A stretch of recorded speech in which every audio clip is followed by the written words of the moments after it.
Let's pick up where we left off. So we were already done with the development, red flags, some of the behavior problems such as the anger, tantrums, disobedience, oppositional defiant disorder. So today we're gonna focus on low mood and depression, schizophrenia, and sleeping problems. Okay, only three topics, but it's a bit long, 51 slides. Um, let's start first with low mood and depression. Okay? So, depressive mood in children and adolescents is common. It is often not a complaint of the child or adolescent, but is reported by others. Episodes of low mood are common during adolescence, and most are not pathological, but an emotional response to everyday life challenges. They do not require a healthcare intervention, but you should conduct a careful assessment and differentiate depression from mood fluctuations and short-lived emotional responses to challenges in everyday life. Episodes of depression, especially when they are lasting and severe, can interfere with personal, family, social, educational, or occupational life. Small children tend to show symptoms of irritability, temper outbursts, and aggressiveness, while in adolescents, symptoms are more often like those in adults. In most cases, children or adolescents do not consult for sadness, but rather suffer from symptoms suggesting or translating to depression, such as feeling tired, recurrent headaches, abdominal, and muscle pain. So this is important that in order to suspect depression or at least diagnose depression, the core symptoms should be present for at least 2 weeks. So you have feeling sad, irritable, or down, and loss of interest or enjoyment activities. So how do you elicit this type of questions? So an example for this is you have to get the baseline of the patient. So you have to the best if your patient is an adolescent, um, the best course of action here is to first interview the mother or the parent, and then if you have uh, an opportunity to interview the patient alone, especially if it's an adolescent, you have to interview the patient alone because sometimes they may not divulge information when the parents are around. Okay, but you also have to respect um, the patient doctor relationship with regards to confidentiality. Okay, so when do you break this? When are you allowed to break confidentiality? So you're only allowed to break confidentiality when the condition of the patient already involves harm to the patient, okay, or harm for the general public. Okay, for example, if the let's say the patient tells you that I'm gonna plan uh, something that will harm other people in school. So you have to alert the proper authorities. Okay? Especially if you have high suspicion or if the patient already has suicidal thoughts. So you have to inform uh, proper authorities as well. Okay? It might be that it might be the attending physician, the parent, or you can refer this to um, proper specialist. Okay, so if you have a baseline of the patient's daily activities, for example, this patient normally has sports or is usually doing well in school, but then suddenly there's a sudden drop in grades, no interest in sports, then that's already a warning sign. In addition, several of the following symptoms for at least 2 weeks are included, such as disturbed sleep or sleeping too much, and significant change in appetite or weight, growth faltering, and beliefs of worthlessness or excessive guilt, and low self-esteem.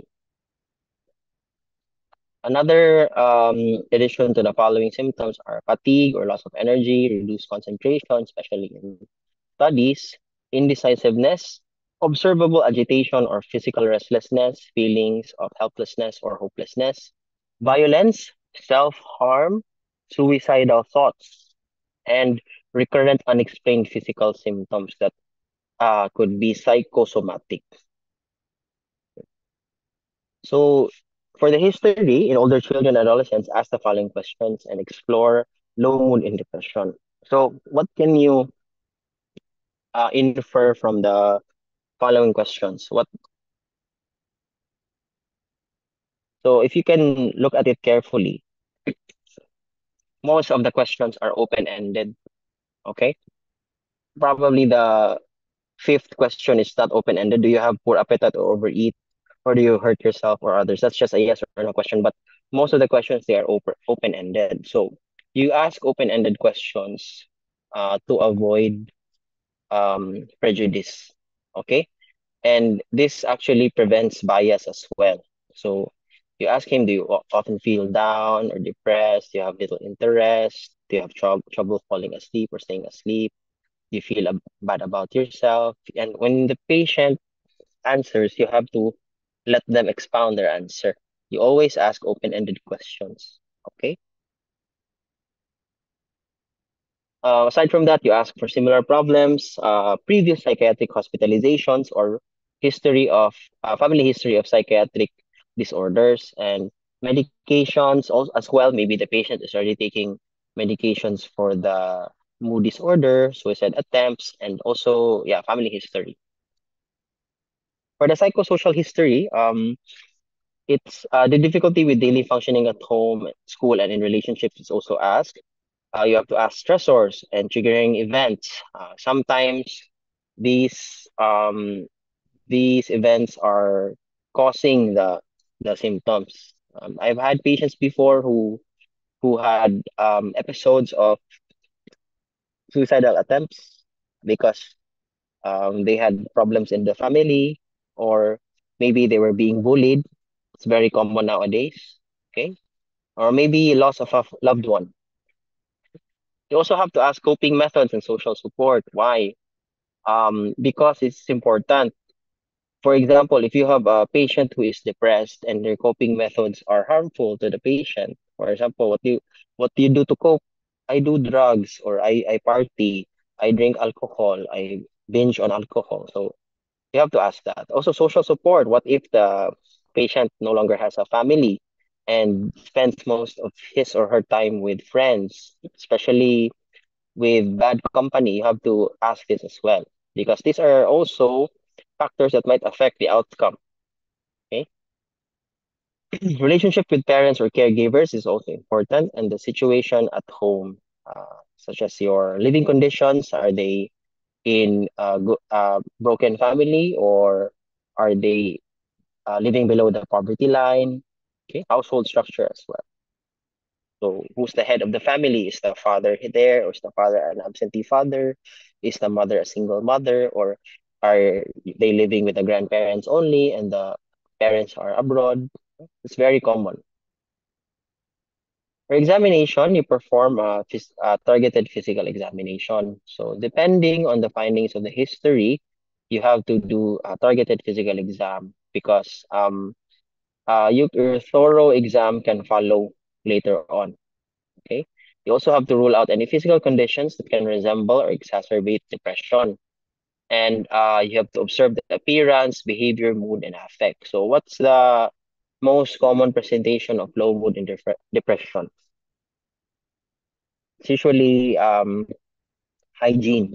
Okay, personal hygiene. If they have poor personal hygiene, it's usually like a telltale sign for low mood and depression. Okay? You also have to assess the content of thought, or what is the patient thinking about, or do they have suicidal thoughts?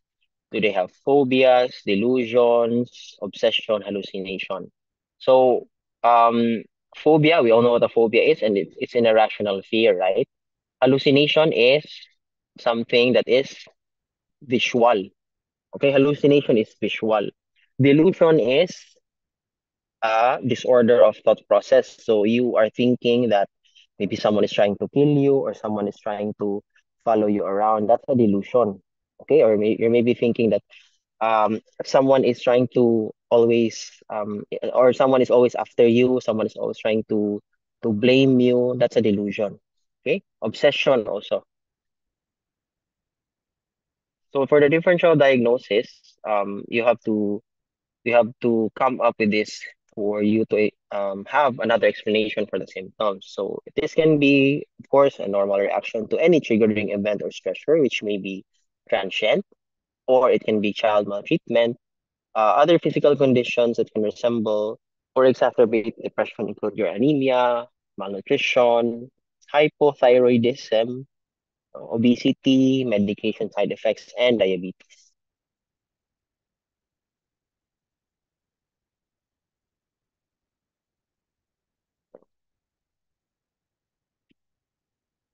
Other differentials include your mental problems, commonly anxiety, manic episodes, medically unexplained somatic symptoms, schizophrenia, substance abuse, and learning problems.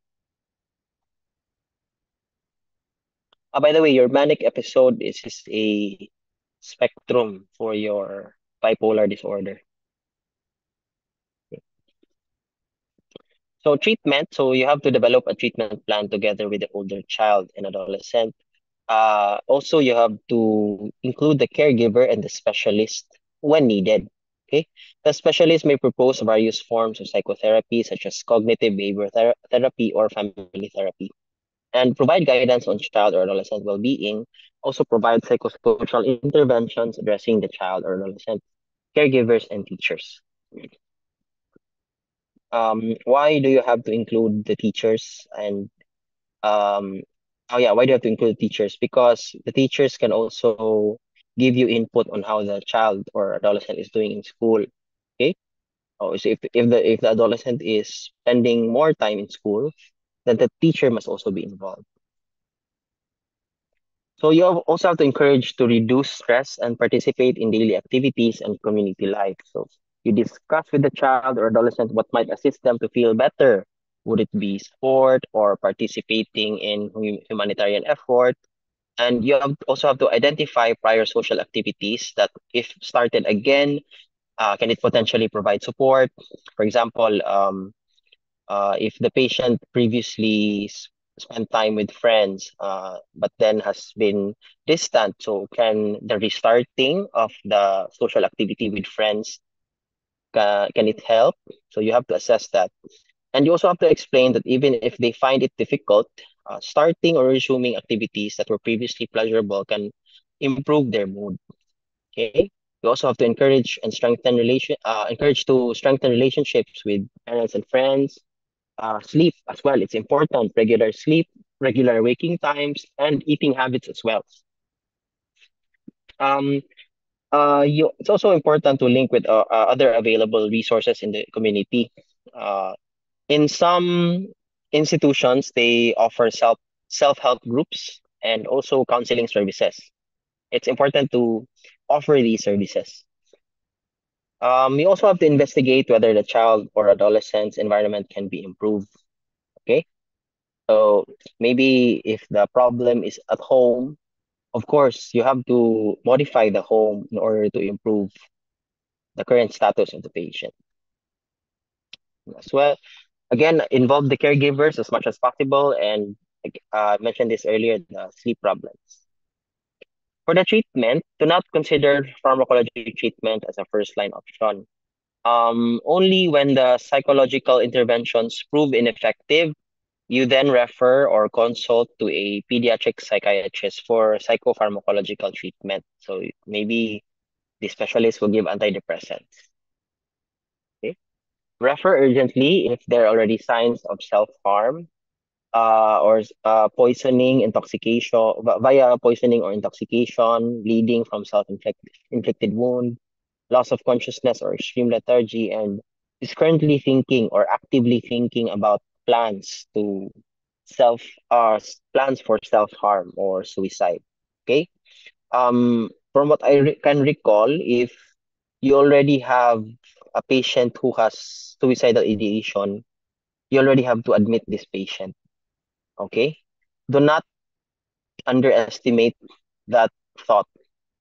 Okay, because once they start having those thoughts, it's already too late.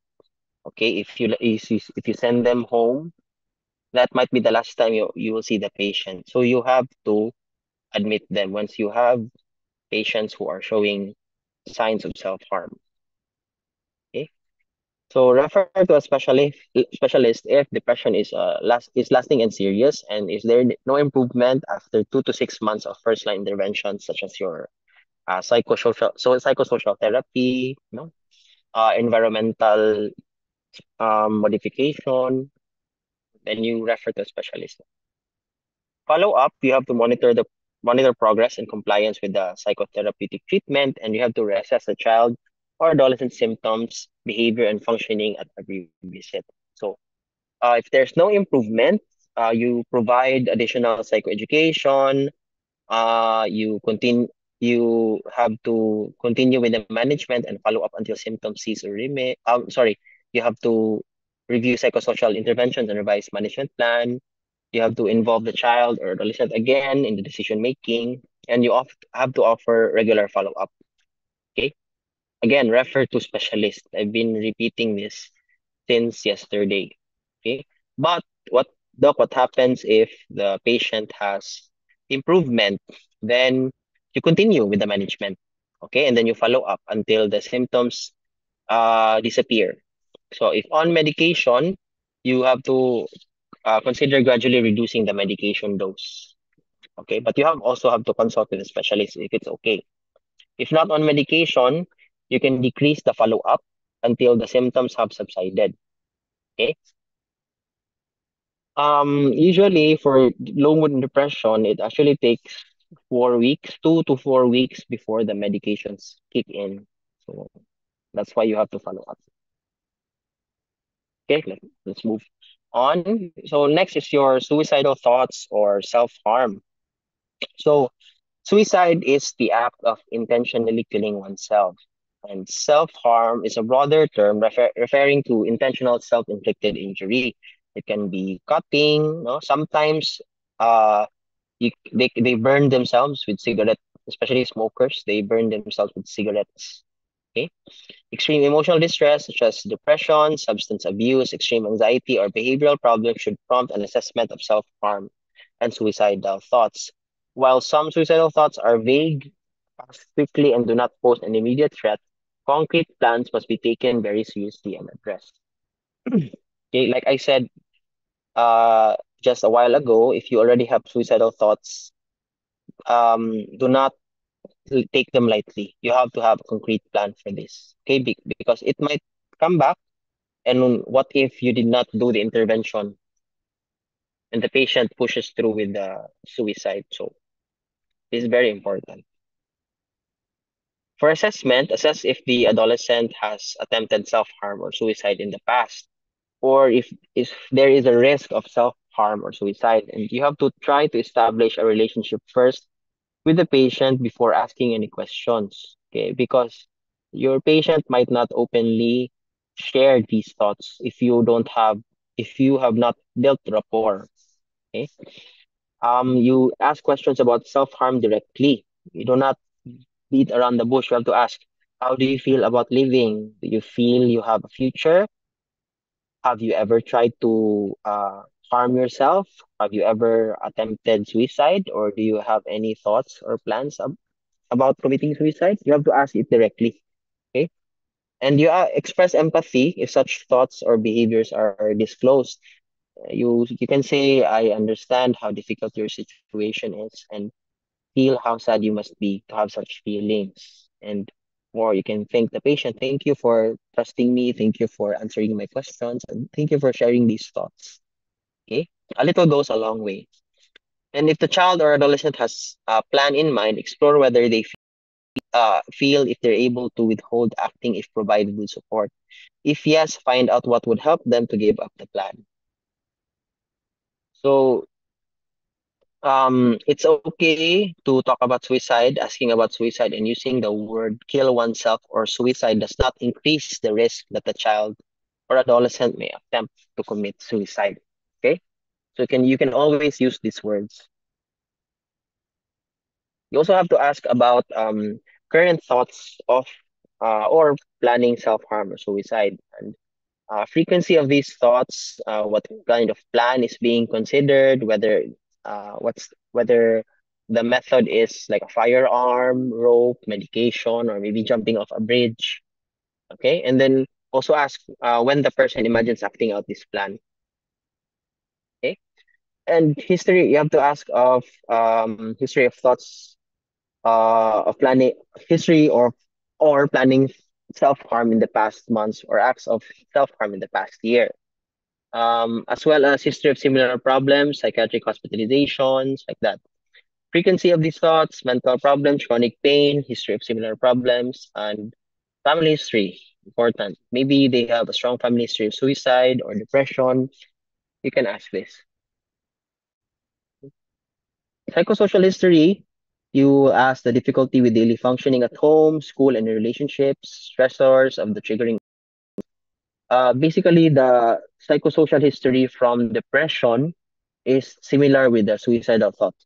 Okay, usually depression and suicidal thoughts, they go hand in hand. That's why the history is the same. Red flags. So what are the red flags? So usually the planning of the act with intention of death and absence of external triggering factors. So you should be alarmed when the patient already has what's this? When the patient is already lucid. Okay.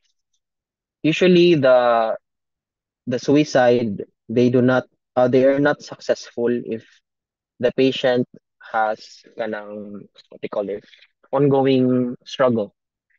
Okay, it's usually when they are calm, when they are of clear mind, when they are lucid. That's when they plan things, and that's when the suicide is performed.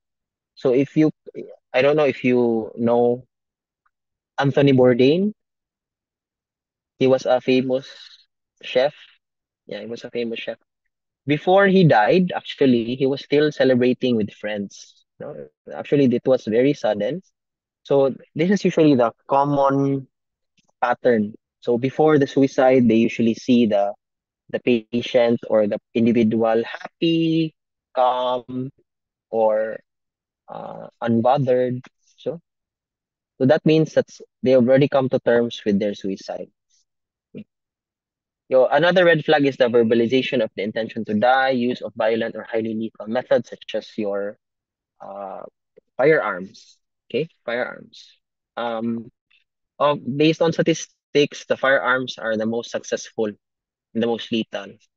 Second is, I think, um, gas inhalation. Gas inhalation is the second. Ingestion is the lowest. Okay, I think the middle is the asphyxia, the one by hanging. Okay, but that's not important. Let's not discuss that. Another red flag is that the personal or family history of mental health problems, mainly psychotic symptoms, association with addictive behavior, impulsivity, social isolation or withdrawal, and sudden changes in mood. Also, repeated episodes of self-harm is also a red flag. So if you have already history of this, you have to be careful with your patient. For management, if there is an imminent risk of self-harm or suicide, you have to remove methods or means of self-harm or suicide. So how do you do this? Of course, you have to admit the patient, okay? Because if you admit the patient, you're providing a uh, safe environment, okay? You have to ensure also immediate access to mental health specialists. That's why you admit the patient, you refer these cases immediately, and of course, I consider hospitalization. Actually not consider, you have to hospitalize them. Bear in mind that the priority is to protect the child or adolescent. Okay, so that's why for me it's important that you hospitalize. Do not leave the child or adolescent alone at any time during the transfer to a mental health specialist. And then while organizing access to a mental health specialist, you have to create a secure, empathic environment, explore reasons and ways to stay alive, focus on the child or adolescent strengths, and then Disclose the situation to the parents or trusted adults. That, like I said, this is the time where you can break confidentiality without getting in trouble.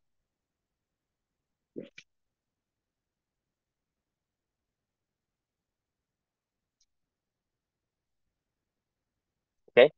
Um, for if there is no imminent risk but potential future risk of self-harm or suicide, you have to provide psychoeducation and support. Provide support, psychoeducation and parenting advice to the parents and caregivers, and refer to a mental health specialist. You have to involve the caregivers as much as possible. Also, you have to inform again the caregivers about the signs of suicidal behavior and availability of local emergency support, such as your suicide hotline. In Cebu, I think there's a suicide hotline 24/7. I'm not sure what's the number, but there is. Hmm. You also have to counsel and encourage the caregivers to watch over the child, provide a secure and supportive environment, and remove the means of self-harm. And you broaden the social network. You include the friends, the family, other family members, and providing social support for the child. Follow up, you have to maintain regular contact and follow up over time as mood and mental health symptoms can fluctuate over a period of few days to weeks. For schizophrenia, schizophrenia is a condition that generally first manifests in the late childhood and adolescence. It is characterized by a variety of symptoms in thinking, behavior, or emotions. It is often it has often a massive and lasting impact on the health, social, and professional life of those affected and their families as well. It is important to identify as soon as possible the individuals who may be schizophrenic and refer them to a specialist care. For the signs and symptoms, these are the early warning signs. So usually problems with thinking and reasoning, puzzling ideas or speech, confusing dreams and reality. Okay. Also, there's withdrawal from friends and family, trouble sleeping, the lack of motivation, and the drop in school grades. And there's also awkward or surprising behavior, aggressive and violent behavior. Drug abuse can also be a factor for schizophrenia. Okay, what if the patient is taking illicit drugs? It can actually lead to schizophrenia. Irritability, depressed mood, strange anxieties and fears, and suspicion of others. Okay, so irrational fear, irrational phobia, delusion. Okay, often over time, other symptoms often appear, including delusions, beliefs that are not based on reality, hallucinations. Okay, um, confused thinking and speech, poor personal hygiene. So this is the earliest sign, actually, poor personal hygiene, monotonous speech, absence of emotion. So if you suspect a condition, you have to refer. Okay, do not take matters into your own hands. Speaking ni siya in ako na general pediatrician terms, ha? Not not in the because we are in pediatrics man, so we refer. It's a different case if you're already taking psychiatry. Okay. So last 10 slides, guys. For sleeping problems, this is the recommended length of good quality sleep. So the recommended hours for the first few months of life is 14 to 17, while in late adolescence, it's 8 to 10 hours. So, okay, it is important to identify sleeping problems that may interfere with the development of the child or adolescent. And usually, the complaint is excessive daytime sleepiness concerning adolescents, and they usually fall asleep in school. In children, excessive sleepiness, inattention, overactivity, irritability, rather than overt sleepiness. And for the history, you have to identify the main complaint, and you use the BEARS acronym to remember the basic areas to explore. So B is for bedtime issues. So what are the problems going to bed or falling asleep? Is it they do have trouble falling asleep, or do they sleep late? Okay, or what are their activities prior to that? E is excessive daytime sleepiness, overtired or sleepy during the day, frequent napping, difficulty waking up in the morning. A is nighttime awakening. So Is there sleepwalking, nightmares, okay, night terrors? Regularity is for the duration and regularity of sleep. You have to assess the sleep schedule during the weekdays and at weekends, or is the patient getting enough sleep at night? Maybe the patient is an adolescent and is fond of using his or her cell phone, and that's why they don't get enough sleep. That can also be a problem. Okay.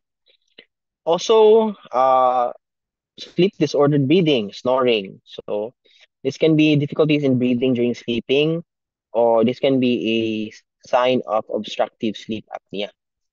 Okay. So if the reply is no to all of the above questions, it is unlikely that the child or adolescent has a sleeping problem. And you just have to reassure the family and counsel them on healthy sleep practices. Okay. Aside from that, if there is a positive reply, you have to proceed with further assessment. So you have to assess the duration, frequency, and variation of night to night sleep.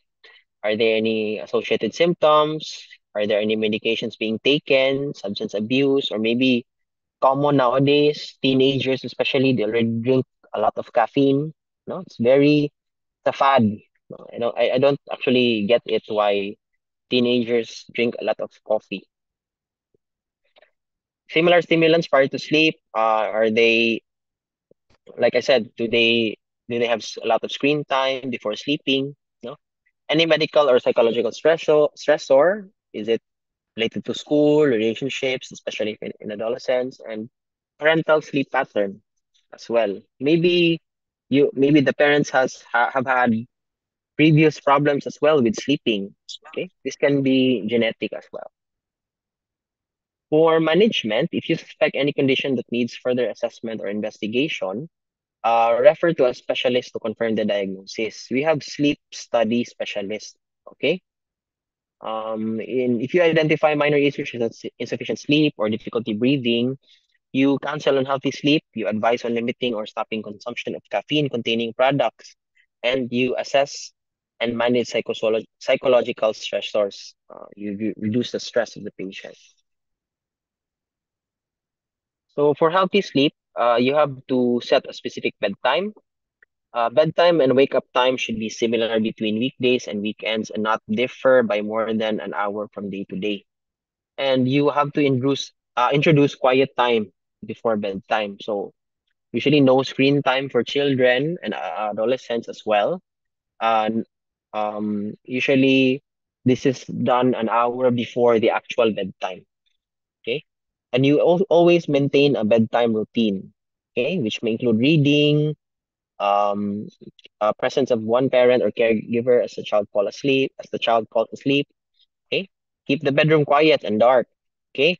If the patient is not comfortable with total darkness, you can put a night light or a faint light that is gone, um, suitable for sleeping.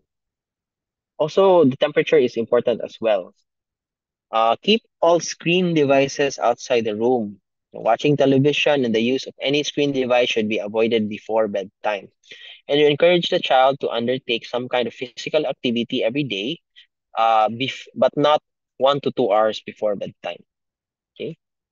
So as much as possible late in the afternoon, you have to help them uh, participate in some sort of physical activity.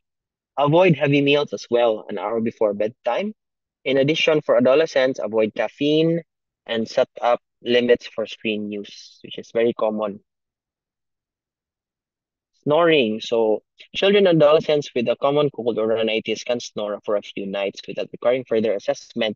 But snoring more than 3 times a week for more than 3 consecutive weeks is already a problem, especially if there's absence of underlying conditions such as rhinitis, colds. So you have to consider severe obstructive sleep apnea. So the risk factors include high blood pressure, obesity, passive tobacco smoke. It may be from the father who is a smoker, adenoid or tonsillar hypertrophy. This is common. Okay, we've had patients before who had obstructive sleep apnea just to know that their tonsils are actually hypertrophied. So you have to remove them. So nasal septal deviation is another risk factor, facial trauma, chronic respiratory disease such as asthma, cystic fibrosis, neuromuscular disorders as well. Other uncommon disorders which can be a risk factor for sleeping or snoring is your disorders with craniofacial dysmorphism. Okay? So if you suspect obstructive sleep apnea, you refer to a specialist. Usually we refer them to a pulmonologist, which can do sleep studies.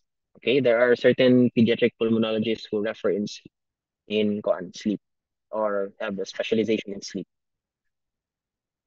Okay, so that's it. So I only tackled those topics who are which are very common. So most of these will come out in the exam, but I want you guys to focus on the developmental milestones. Okay, that's the most basic for developmental media. Any more questions before we end? So we just had a lecture for 40 minutes, Rata. That's good. I won't keep you long because this is a fairly easy topic. Okay, everything I've discussed is taken from the book. So I'll give you the slides, just study it, then you can answer the exam again. Thank you, Doc. Thank you po, Doc. Okay, no more questions? None so far, Doc. Okay. Okay. All right. So, I'll just send the three PowerPoint presentations to uh Rashid. Okay. Thank Thank you, you. Doc. Thank you, Doc.